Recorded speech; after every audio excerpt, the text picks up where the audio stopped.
Running a business comes with a lot of what-ifs. But luckily, there's a simple answer to them. Shopify. It's the commerce platform behind millions of businesses, including Thrive Cosmetics and Momofuku, and it'll help you with everything you need.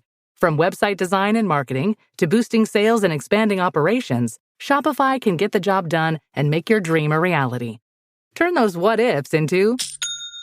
Sign up for your $1 per month trial at shopify.com/special offer.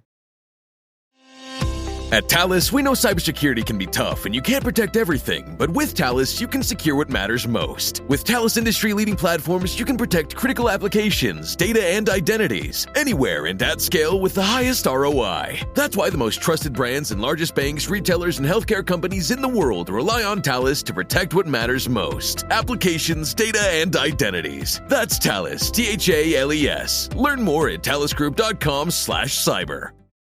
Hello folks, it's Tuesday the 2nd of September 2025. Welcome along to Somewhere on Earth.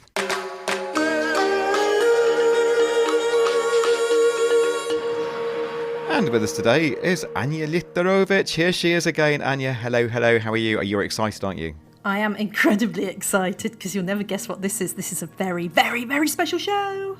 Yes, it's the 100th edition of this show.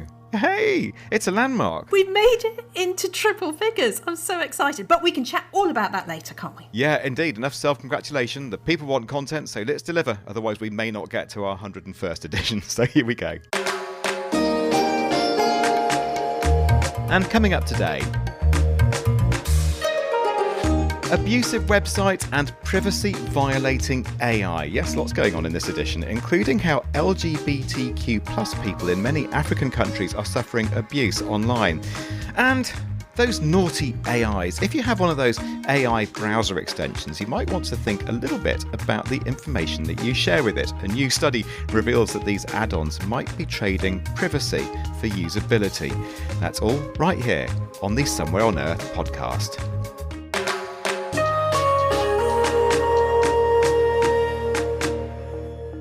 Right then, so the internet isn't a very nice place if you're LGBTQ+ in many African nations, and the tech companies don't seem to be doing very much to help. The digital rights group Access Now has been surveying LGBTQ+ communities across Africa to find out what kinds of online threats people are facing. Well, I've been hearing more from Jaimee Kokonya. She's Africa campaigner at Access Now. It's a really difficult time for queer people in the region. The intolerance obviously comes from the fact that in a lot of our countries, we have, laws that criminalize consensual same-sex acts. So this could be like anti-sodomy laws or anti-gay laws or anti-LGBTQ laws like we're seeing in Uganda. So that's the basis of a lot of the intolerance that we're seeing. We're also seeing like the rise in global fascism in the world right now. And that means that a lot of the far-right ideologies are becoming more mainstream. And we know that a lot of those ideologies, are seeking to roll back rights for women, for queer people, for racial minorities, for religious minorities. So that's playing a part in it as well, because there are a lot of foreign interference in the discourse on homosexuality and homophobia in Africa. And unfortunately, like political homophobia especially is playing a key role in it and in the incitement to violence against queer people, but also in the anti-LGBTQ disinformation that we're seeing online. But we know that this is not something that is unique to Africa, because we're seeing, a lot of the populist far-right political leaders globally deploy these kinds of tactics. But that kind of political scapegoating is also playing a very huge role in the discourse that we're seeing online against queer people. Sure. Can you give me some examples of the kind of intolerance and abuse that we're seeing online? Yeah, so we published a report last year that we called like our Rainbow Burning Report. But it was essentially a report that was a social media case study of the kind of threats that queer people are experiencing online in sub-Saharan Africa. So we looked at Kenya, Ghana, Ethiopia, Uganda, and Nigeria. And we saw many different threats. So political homophobia, as I mentioned, was a huge issue in Kenya and Ghana, especially.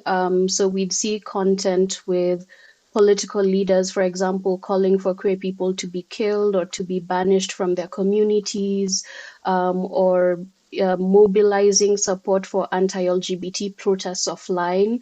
We had a couple of anti-LGBT protests in Kenya in 2023 that was really concerning.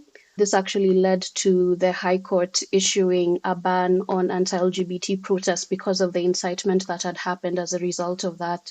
And then in countries like Ethiopia, we saw a lot of doxing on TikTok.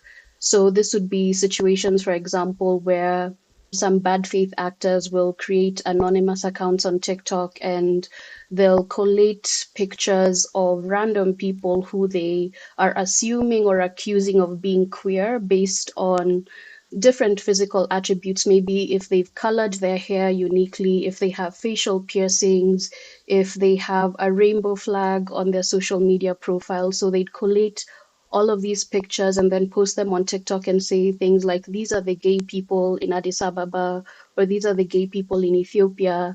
And a lot of the comments would have really dangerous rhetoric, for example, saying that, the government needs to do something about this community. They're a stain on our country or on our religion. They need to be killed.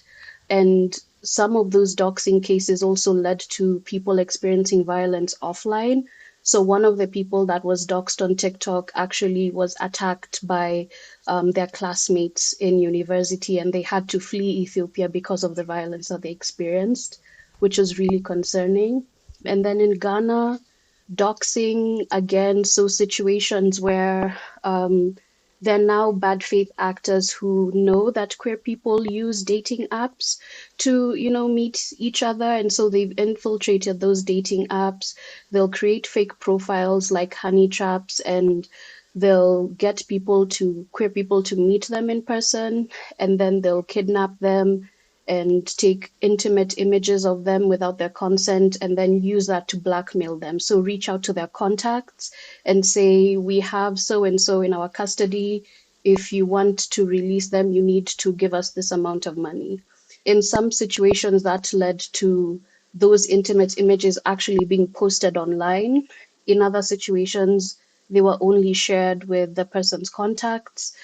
And in other situations, they were not shared at all, but the threat of having those intimate images kind of led to a more long-term blackmail for some of the victims. So this was happening where some of it was posted was like on TikTok and on X as well. But even on apps like WhatsApp, which is not a social media platform, but is a platform that queer people have been using alternatively since they don't feel safe on dating apps. Even those spaces have been infiltrated by these criminal gangs. So the non-consensual intimate imagery and entrapment was happening on WhatsApp as well. What is being done, or what can be done more widely or by Access Now yourselves to address this? We've been using different tactics. We have a digital security helpline, for example, that provides 24/7 emergency response support to communities at risk. So in a lot of the situations where, for example, the cases that our partners in Ghana had been documenting of the cases of entrapment and blackmail on like WhatsApp and X and Facebook, a lot of that was reported directly to our helpline. And we were able to provide support to the partners who reported that kind of content. And one of the things that we actually saw and highlighted in the report is that in the situations where we would directly escalate the reporting to the platforms, that content would be taken down. But in situations where we would use the social media platforms in-app mechanisms to report their content, which is the means that the majority of people have access to report this kind of content, then through the in-app mechanisms, most of the time the content would not be taken down. So then that creates a huge disparity in the responses that people are able to have. and also the kind of harm that's escalating on their platforms because of that, because not everyone has access to Access Now's helpline. Most people only have access to the in-app mechanism. So if they're not working, then that's a huge problem for users, especially queer users in Africa. But we've also provided like capacity building, digital security training support to our partners so that they're able to build the skills to prevent, mitigate, and respond to a lot of the threats that they're seeing. And even in contexts like Uganda and Kenya and Ghana, where the anti-LGBTQ laws, in Uganda, where one is enforced, in Kenya and Ghana, they're still in the legislative phase, they've not passed yet. But when these laws pass, there is a possibility of a risk, for example, of the police raiding LGBTQ organizations. So there's a lot of digital security support that they need to prepare for in the event of things like raids by the police. So we've provided them with that kind of capacity building support. But we've also like created tools like digital safety tips for dating, safe dating guides, and also for LGBT activists in Africa. And we hope to produce more content like that because we know that there's a huge need for that, and especially to make sure that it's accessible and that, you know, it's also accessible in the languages that we speak on the continent. But other than that, we've also been doing a lot of advocacy against the anti-LGBT legislations. We've provided like a digital rights analysis of the bill in Ghana and how it's going to impact things like freedom of expression and the right to privacy and business and human rights, and provided recommendations to, you know, the governments to not pass those kinds of laws. That's Jaimee Kokonya talking to me a little earlier. And Anya, let's bring in you here because, I mean, you set that item up. You spoke a lot to Jaimee before we did that interview. It's what we call the pre-interview, isn't it, in the business? So what was your take as you were fixing the story up and deciding to run it on the podcast? Why did it matter to you? Well, I think for me, it was the issue that this whole internet story, if you like, for LGBTQ plus people in Africa started off quite positive. That was the kind of image that I got, the impression I got that, initially these were safe spaces for people. And then what happened was that in some countries, you'll hear more about specific examples in the pod extra, actually. There, as soon as laws came in to physically restrict LGBTQ plus activity in some way, what that seemed to do was allow or give this sense of allowance to people to then abuse or entrap or just make those safe spaces no longer safe. And I think that's been very evident over the last few years, and that keeps coming up, that does actually happen a lot. And Anya, it's Access Now. They've gone beyond but only doing the research. But this goes further, doesn't it? Yeah, so they've actually published a digital safety guide for LGBTQ plus activists in Africa. So if you go onto their website, you should be able to get onto that. And also, there's a digital security helpline where you can find digital safety tips and strategies that may be relevant to your life and work. So there's a whole gateway on there, and I'm sure that there will be useful resources if you were unlucky enough or unfortunate enough to need them. Anya, thank you.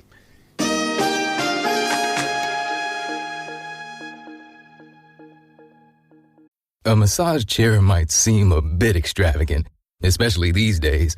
8 different settings, adjustable intensity, plus it's heated, and it just feels so good.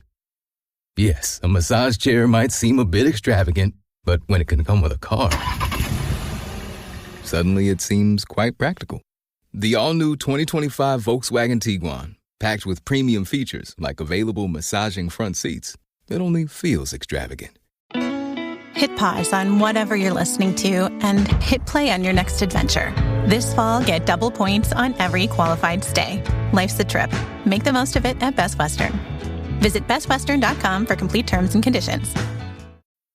This episode is brought to you by Dogfish Head Craft Brewery. The Grateful Dead and Dogfish Head have gotten the band back together with the release of Grateful Dead Juicy Pale Ale, a light-body pale ale brewed with sustainable Kernza grains, granola, and heaps of good karma for a refreshing brew that's music to your taste buds. Available nationwide. Visit dogfish.com to find Grateful Dead Juicy Pale Ale in your neck of the woods. Dogfish Head Craft Brewery is located in Milton, Delaware. Please drink responsibly. Now, at this point, I would sing Happy Birthday, but it's not really a birthday, but it is an anniversary. But fun fact, actually, the Happy Birthday tune, apparently, I think it is copyright. You'd probably know more about this than me, Anya. It is completely copyright. We cannot touch it. We cannot hum it. We cannot we can't hum it. No, you can't do anything with it. It's so protected. It's one of the, you would think the Beatles would be, or Queen or someone, but no, it is. Happy birthday. Ooh. Never, ever touch it. It's one of the first things you learn in broadcasting music rights. Right. So we could sing ourselves Happy Birthday, but it'll cost a lot of money. We'll get in trouble. It would. And I didn't check for other languages, Oh, yeah. I wonder perhaps you can sing it in Polish Hausa is a different or something. Tune. Yeah, maybe we should sing it in Hausa. That would be better. Yeah, well, there you go. So it's, it's a bit silly. So anyway, but we would like to wish ourselves a happy anniversary. It's 100th edition of Somewhere on Earth. We think it's quite a landmark because it's not easy setting up a whole new podcast and getting it off the ground and keeping it going every week, as you yourself will know, Anya, because you do most of the work. So it's, it's hard. So it's a brief moment of patting ourselves on the back, but don't worry, the content will continue. And in fact, let's keep it going because I think we should look back at, say, let's just choose a highlight each from the last 100 editions. So which was one that stood out for you, Anya? Do you have one? Do you know what? I think it was some of the live on stage ones we did at Web Summit. So the first African-born Arab woman to go into space. And then you and me and Brittany Kaiser and Eli from Roost all on stage in Rio. I thought they were real highlights because it's what we love doing, and it was in front of an audience. And then obviously the other ones were the big names. So Jimmy Wales, and recently who passed away, Dame Steve Shirley. What an absolute honour to have spoken to her. Yeah, absolutely. And there have been so many tributes to Dame Stephanie, and you listen to them and you just think, yeah, we're proud of ourselves that we interviewed her and that she said yes to us and came on and was absolutely lovely to interview as well. So, yeah, well done for mentioning those. And I did love that on stage one at Rio. It was a real laugh doing it, but we just got some great stuff. Like Eli and Brittany were on form, as indeed were you, Anya. And yeah, it was just one of those ones that ticked along. It just felt good at the time. So, okay, one from me. It's so many, but maybe the Fiddy food serving robot. Oh, that was a good one. That was good, wasn't it? So for people who can't use their arms, and it's like a companion to have at the dining table so that you just feel less excluded sitting around the dining table with others. So I like that one. Oh, I said I was just going to do one. I've just thought of another. Can I? Go on then. Go on. It's only 100th episode once, so I'll allow Yes, I know. So yeah, no more self-congratulation for at least another 100 episodes. My goodness. But when we went to the White & Case, the law firm, and we did that Agritech special, and we talked about aquaponics and stuff like that. And I think what I enjoyed about it, partly because the whole thing, like literally every minute of the programme, certainly I learned something new. I just thought probably if I was a listener, I'd be thinking, I'm learning from this. Like literally every Q&A, I didn't know that. I didn't know that. That's fascinating. So I enjoyed it from that point of view. But also what a nice surprise it was from me because, I thought, well, we're going to be doing a special edition from a law firm. Isn't it just going to be a little bit dry? But, oh my goodness, such a good edition. Yeah, really it was brilliant. That. Emmy. There you are. Emmy was amazing. Yeah, you tell why she's a very senior corporate lawyer. I just brought everything to life because, again, I was really worried. I'm like, oh my goodness me, this is a posh law firm. This is really not our environment, is it, Gareth? It's not our natural habitat. That reception area was looked like, something from a futuristic architecture stroke sci-fi movie, and in we walked. But we survived. They didn't kick us out until the end. Anyway, here's to the next 100. If all our lovely listeners, subscribers could please leave us lovely reviews, that would really help boost the algorithm. So if you haven't given us 5 stars, please do. Please do, because that really helps boost us up on all those podcasting platforms, and check out our YouTube channel too, please.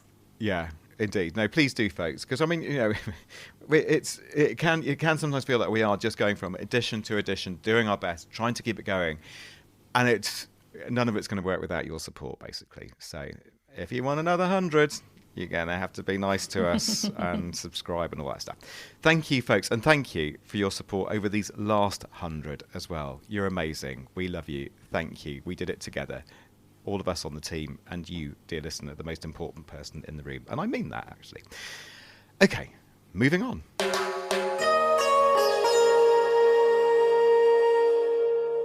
So then, folks, how are you enjoying that highly useful AI browser extension, like, say, ChatGPT for Google or Merlin or Copilot? Well, a few of these add-ons are on the naughty step, with researchers who've been telling a security conference that such tools collect and share user data like medical and social security details. Dr Anna Maria Mandalari is with UCL's Department of Electronic and Electrical Engineering and was a senior author on this recent study, and it was presented at the Usenix Security Symposium in Seattle. Welcome along to Somewhere on Earth. How are you doing? Hello, thank you very much for the invitation. Very happy to be here. Excellent. Now, thanks very much for coming on. Now, just to help out some of the people who might need a bit of setting up here, can you be a bit clear about what we mean, first of all, by these AI browser assistants? So they are basically browser add-ons that embed generative AI into your everyday web use. Think of tools like ChatGPT for Google, Merlin, Copilot. Basically, instead of going to a chatbot website, those assistants sit inside your browser and can summarize pages, answer questions, even fill forms for you as you are browsing, basically. I mean, so they're incredibly useful. And you mentioned Copilot there. Just to be absolutely sure, because Microsoft, they're very naughty, really, because they've stolen that name in a way, haven't they? Let's not accuse them of stealing, but you know what I mean. They've kind of adopted the name Copilot. Yeah.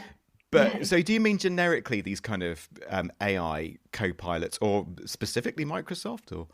No, so basically in our study, we studied the most popular extensions, including ChatGPT, Merlin, Copilot. That is not a Microsoft Copilot, it's another Copilot. Yeah. It's called Copilot AI, Cider, Monica, Max AI, Dynamind, Harpa, and Perplexity. These were the chosen, we chose them because they were badly downloaded and marketed as productivity booster at the time of the study some months ago. Yeah, okay. So how did you look into these browser extensions? We created what we call a controlled browsing setup. So we, first of all, installed the extensions on a fresh Chrome profile, intercepting all the network traffic with a proxy tool. We then browse both public spaces, like, for example, news, shopping sites, and also private spaces, like health portals, email, or banking. And then what we did, we simulated what we call a persona. What we mean is that we created a controlled, repeatable identity to test how AI browser assistants respond to user behavior. Specifically in the study, we built the profile of a rich millennium male from California interested in horses.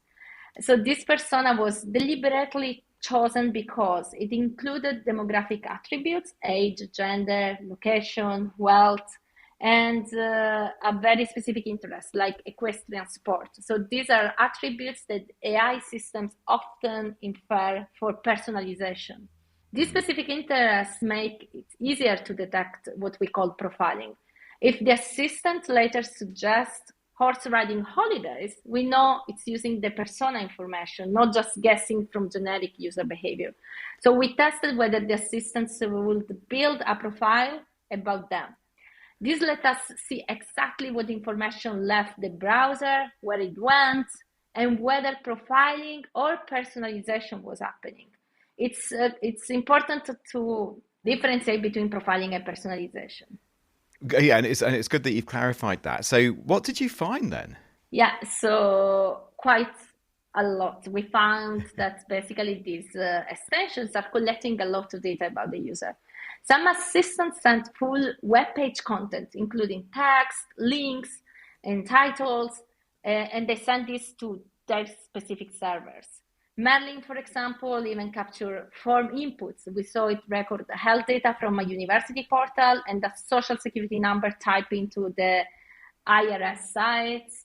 Others, like, for example, Cider, Dynamite, shared user queries and identifiers with third parties, like, for example, Google Analytics, which enables cross-site tracking.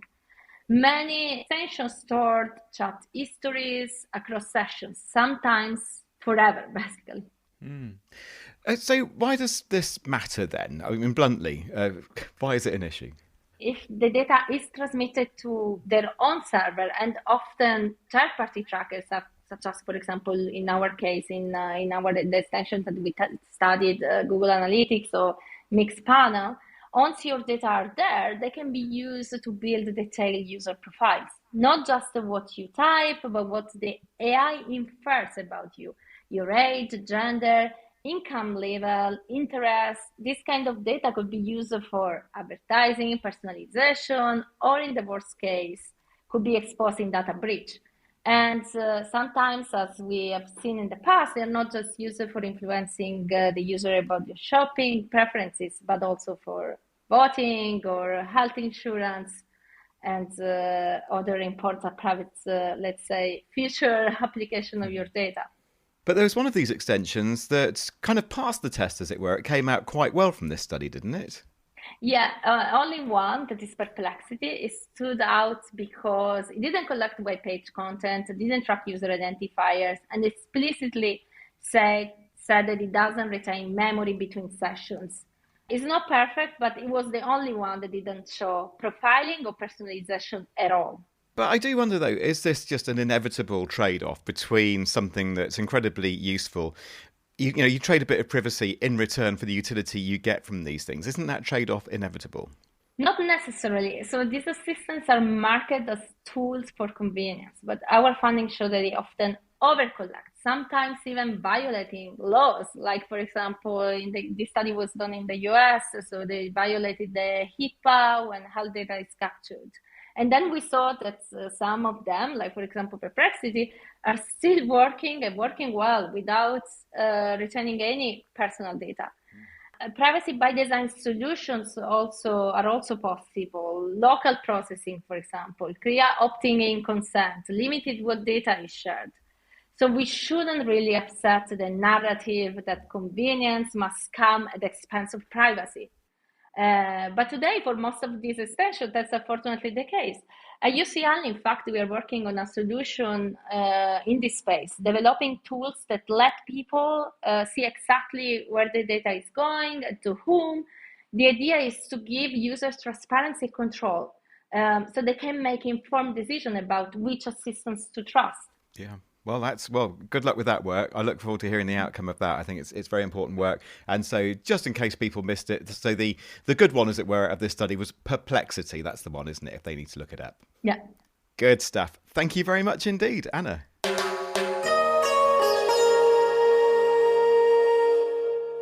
All right, we'll leave it there. Thank you very much, Anna. That's Anna Maria Mandalari. She's at UCL. And you can hear a little bit more from Anna in the podcast exclusive, in our subscription version of this podcast. And to get that, you subscribe via pod.fan. Tell your friends as well, and we really appreciate it. As I keep saying, those subscriptions help us keep the lights on round here.